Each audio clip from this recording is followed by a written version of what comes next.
Bab 6, Indahnya Pantun. Pada bab ini Anda akan mendengarkan informasi mengenai pantun dan sejarahnya. Selamat mendengarkan.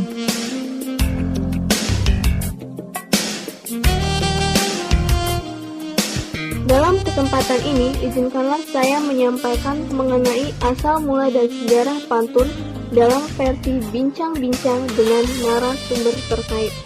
Saya harap saudara pendengar dapat menyimak dengan baik, karena setelah saya menyampaikan mengenai topik tersebut, di akhir acara akan saya berikan 10 pertanyaan terdiri dari 5 pernyataan benar salah dan 5 pilihan ganda.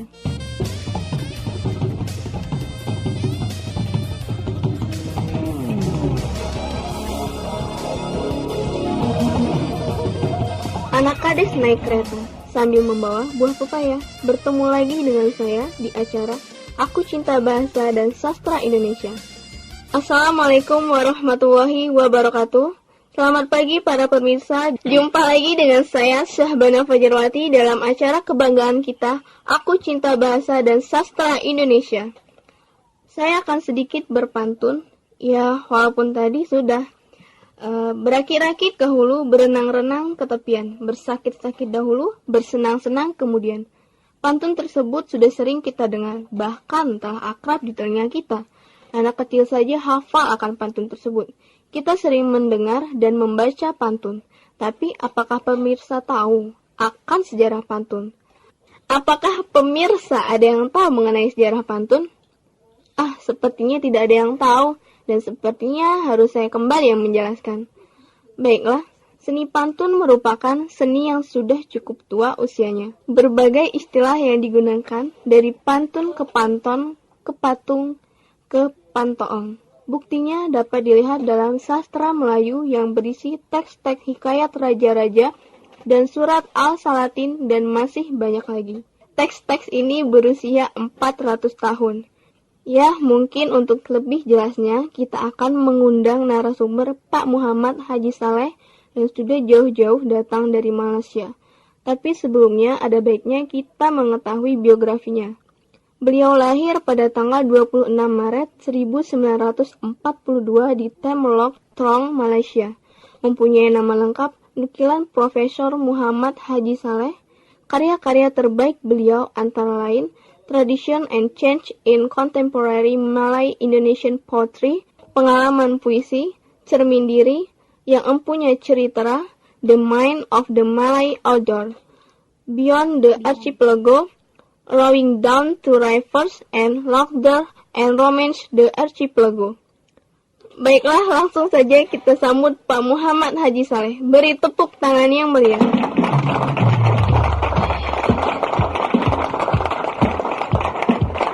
Selamat pagi Pak, bagaimana kabarnya? Selamat pagi, Alhamdulillah, kabar saya baik-baik saja. Sedang sibuk apa sekarang? Apakah masih sibuk menyiapkan karya-karya baru? Ya, sedang di rumah saja. Tidak terlalu sibuk lah, kan sudah tua. Kalau karya, insya Allah ada. Doain saja semoga cepat selesai. Baik, kami akan doakan. Sepertinya menarik sekali bincang-bincang dengan beliau ini. Tapi sebelumnya kita saksikan dulu yang mau lewat ini. Si Tarzan makan rambutan, makannya di pesawat. Sebelum acara dilanjutkan, kita simak dulu yang mau lewat.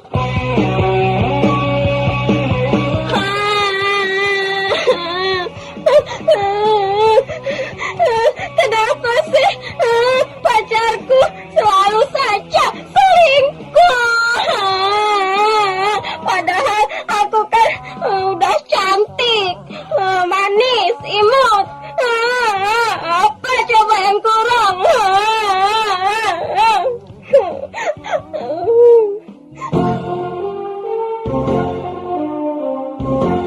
Anda selalu mengeluh pacar Anda yang selalu selingkuh?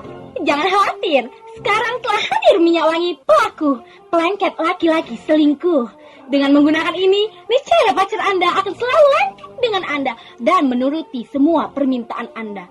Mau menguras hartanya pun bisa. Berminat tidak berminat, harus berminat.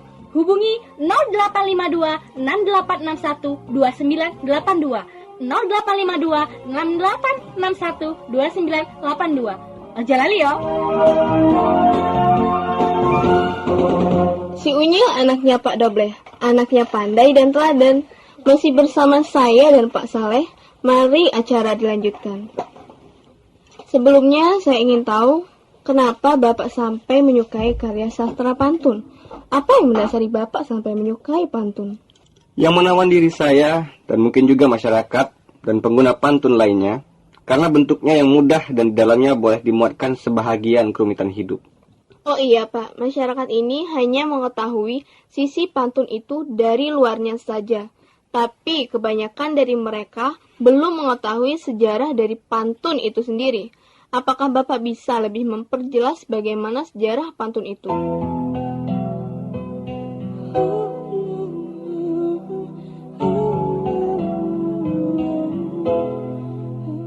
Seperti yang telah saudara bilang di awal acara tadi, bahwa pantun telah dikenal sebagai seni yang usianya cukup tua, yang dibuktikan dalam sastra Melayu yang berusia 400 tahun. Dan pantun itu sendiri, bentuk awalnya adalah bentuk berbaris dua. Orang Melayu selalu melihat alam sebagai cermin. Untuk dirinya, guru untuk keadaan dan nasibnya. Jadi padanya dunia dilihat sebagai terbagi dua, yaitu dunia alam raya yang menjadi pembayang atau cermin untuk hidupnya, dan dunianya sendiri, yaitu dunia manusia. Bapak tadi menyebutkan bahwa bentuk awal pantun itu berbaris dua. Tapi yang kita ketahui bentuk pantun adalah berbaris 4. Jadi bagaimana itu Pak? Iya memang, karena seorang pemantun yang sudah cukup matang dan berpengalaman, bentuk pantun yang berbaris dua tidak sama terbatas. Untuk menyampaikan ejekan, permainan kontras bunyi, metafora dan juga maknanya.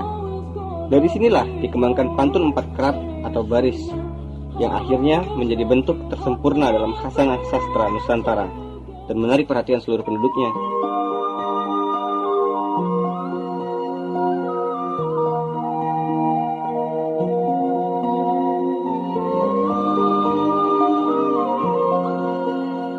Terima kasih sebelumnya Pak. Asal-usul terbentuknya pantun berbaris 4 sudah cukup jelas. Nah, sekarang bisakah Bapak memberikan contoh pantun dalam bentuk 4 kerat atau baris itu sendiri, Pak? Agar pemirsa yang mendengarkan bisa lebih jelas begitu. Contohnya ya, seperti dalam pantun berikut, dua citra pembayang menimbulkan sedikit keresahan kepada pendengar yang tidak tahu arah makna yang akan dibawa baris pertama. Yang seterusnya dirumitkan oleh baris kedua. Tapi apabila baris ketiga mula nyatakan, maknanya mula menyerahlah. Hinggalah makna penuhnya, bahwa kerinduan orang dagang itu menyebabkan dia tidak pun dapat makan sesenduk nasi. Petang-petang pergi ke rimba. Pergi ke rimba menarah papan. Petang-petang hatiku hiba. Nasi sesenduk tiada termakan. Begitulah juga arah penyelesaian makna dalam pantun berikut. Sirih ada, pinang ada. Saja saya tak bubuh di tepak. Kasih ada, sayang pun ada. Sajalah saya tak beri nampak. Luar biasa, beri tepuk tangan. Selain pantun 2 dan 4 kerat ini, apakah ada penambahan kerat lagi, Pak? Misalnya 5 kerat atau 10 kerat begitu? Iya, ada. Ada bentuk 6, 10, 12, dan ada 20 kerat. Ada beberapa orang pemantun yang coba bereksperimen dengan bentuk 6 kerat, yang memanjangkan kedua-dua bagian pembayang, dan maksud dengan setiap barisnya. Kita dapat menemukan bentuk 6 kerat ini dalam beberapa pepatah Minangkabau dan hikayat serta koleksi kita sezaman. Pak Saleh, yang kita tahu, yang lebih dikenal dan sering digunakan hanya pantun 4 kerat.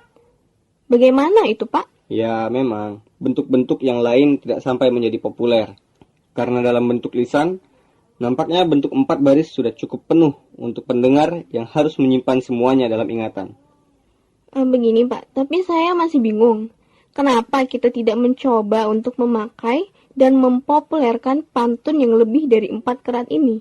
Ya, seperti yang sudah saya bilang terlebih dahulu tadi, bahwa salah satu sifat yang memikat masyarakat sekaligus saya sendiri, karena bentuknya yang mudah diingat, dicermati, dan diresapi.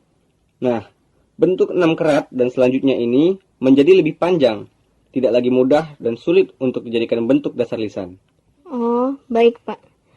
Sangat menarik sekali mempelajari sejarah pantun, tapi karena keterbatasan waktu, mungkin kita cukupkan sampai di sini. Tapi sebelumnya, bisakah Bapak memberikan satu pantun? Pantun dari suatu daerah begitu? Pantun Bayi Mas saja ya. Pantun ini berasal dari Semenanjung dan Sumatera, disesuaikan dengan watak dan keperluan setempat. Begini pantunnya. Kecici urak-urak, abang palahe. Nak benci nak berendak, ribang pokoke. Burung yang bernyanyi merah kepalanya. Nak benci nak berendak, cintalah pokoknya. Luar biasa. Berikan tepuk tangan untuk Pak Saleh. Ya, baiklah pemirsa, mungkin cukup sampai di sini pertemuan kita pada hari ini. Wassalamualaikum warahmatullahi wabarakatuh. Buah durian, buah kelapa, cukup sekian dan sampai jumpa.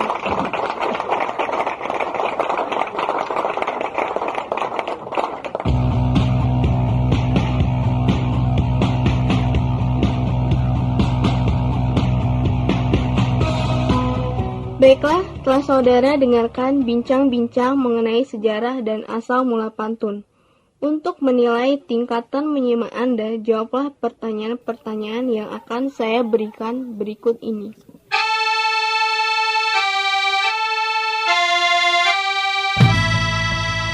Bagian A. Bubuhkan tanda B pada pernyataan yang Anda anggap benar dan bubuhkan tanda S pada pernyataan yang Anda anggap salah. Soal nomor 1. Bentuk awal dari pantun adalah 4 baris. Soal nomor 2. Teks-teks yang terdapat dalam sastra Melayu berumur 400 tahun. Soal nomor 3. Narasumber yang diundang dalam acara tersebut lahir di Tamelot, Trong, Malaysia. Soal nomor 4. Isi teks-teks yang ada dalam sastra Melayu adalah teks-teks hikayat Raja Sriwijaya dan surat Al-Salatin. Soal nomor 5. Cermin Diri dan Rowing Down to Rivers merupakan karya Pak Saleh. Baiklah, terima kasih atas perhatian para penyimak yang telah menyimak.